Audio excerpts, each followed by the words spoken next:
I guess I've been listening. You guys are amazing because it's been a very stimulating conversation. I'm just looking at our time. We have a few minutes left.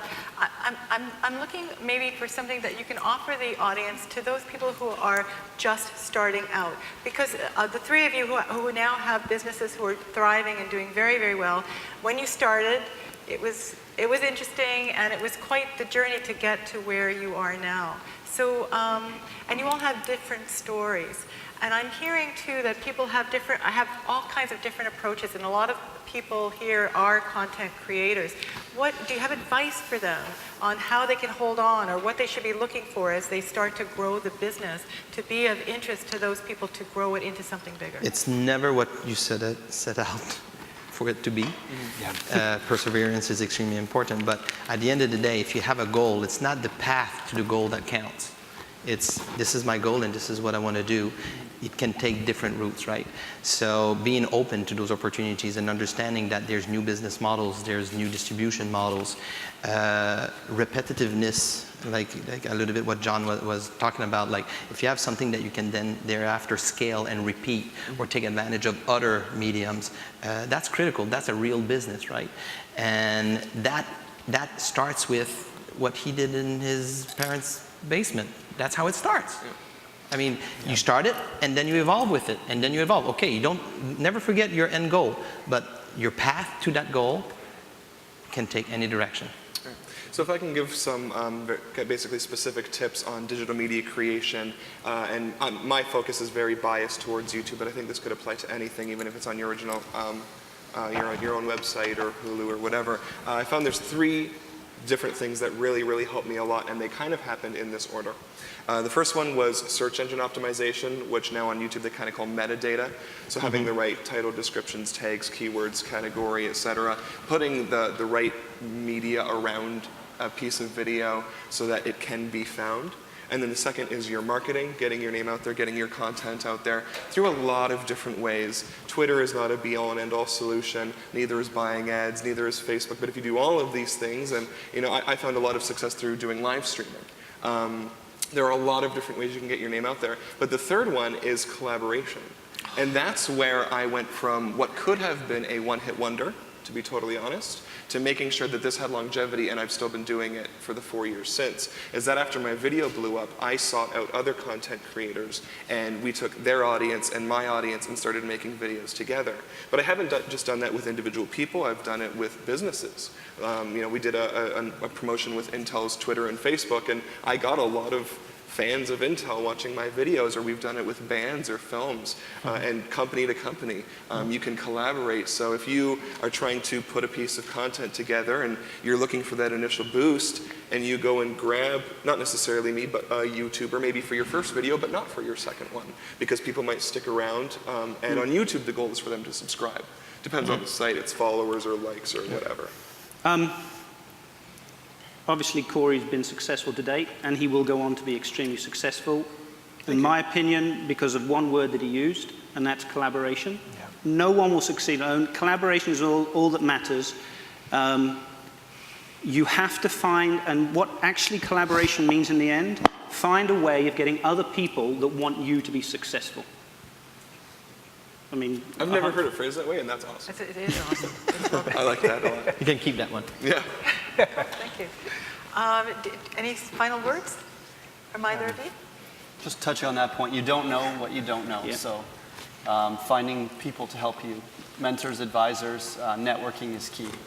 Yeah, and then I guess on my side, I would just say whether you want to be doing a social issue, arts project, or you want to do something scalable, doesn't matter which path you're planning on taking, you have to be a business person, and you have to be an entrepreneur. I guess that would be the most important thing. Thank you. That was an awesome discussion. I really enjoyed it. Now I'm going to look out at the audience. I think we have another few minutes for questions, if there are any. Are there any budding entrepreneurs in the audience? Raising hands.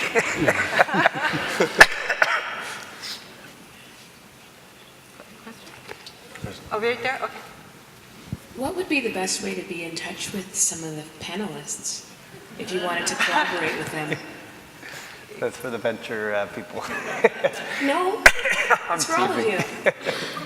Chris at vc.com. Chris at iNovia.vc. And wrong one.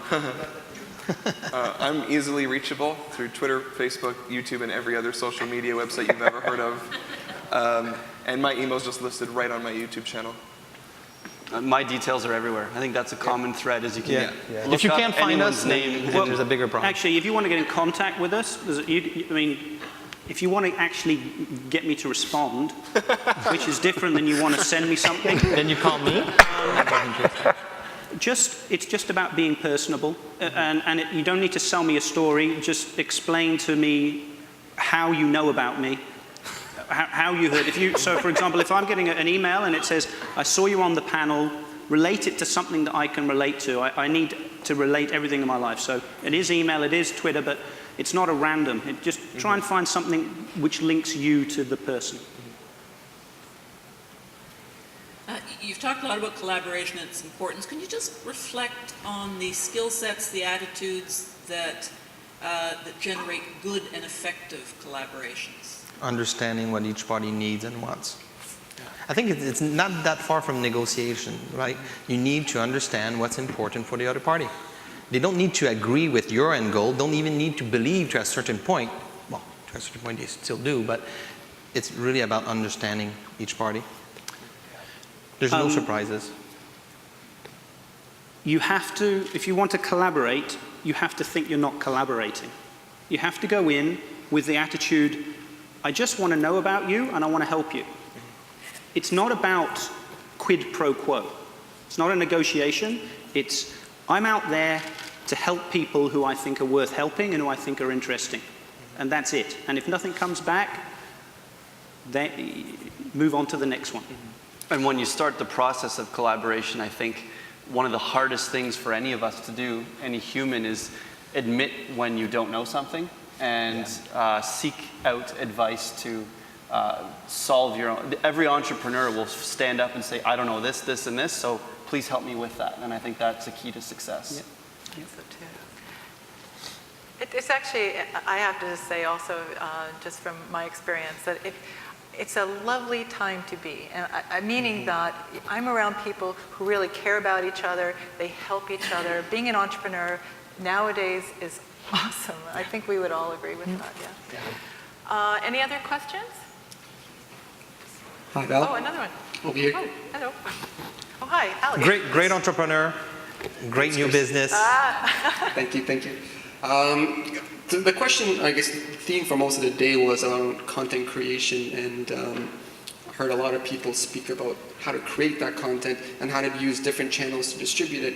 But how about the concept of, and I guess Chris, this will touch home with you a lot because of kind of what you've built, Chris Hogg, about the community, building your own community around that content and keeping that and nurturing that. So what's I guess, your thoughts on that specifically?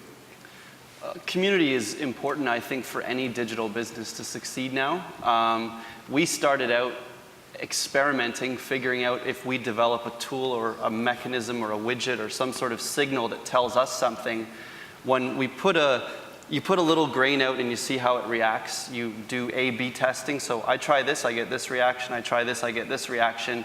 And the common thread, no matter what business you're in, no matter what type of content you create, as soon as you create community and a feedback mechanism, it's amazing how much it can change your business. And it goes back to what I said earlier, what you think will succeed is not always what will succeed in the end. And what Chris said, when you're starting out, the end game is often completely different than what you thought the vision should be. So community building is key, and so many of the people in this room create content. As soon as you create a community around that content, it facilitates more success from business, from future audience. It's the nature of the digital web. It's why social media works. It's Twitter followers, it's YouTube fans, it's Facebook friends. It's key, I think, to all content creation now. I think I do agree with you, but I think in terms of a mindset, when you're looking at building community, I think you need to be thinking, you can't build communities with lassos. You can't make a big hole and throw it out and see how big and pull them in. It's all about magnets. You know, sticking a magnet and really focusing on the core, the essence, the center, and that magnet gets bigger and bigger and bigger. So it needs to always come from the center. It's not a practical point, it's more of a philosophical point, but I think always trying to relate it to that does help.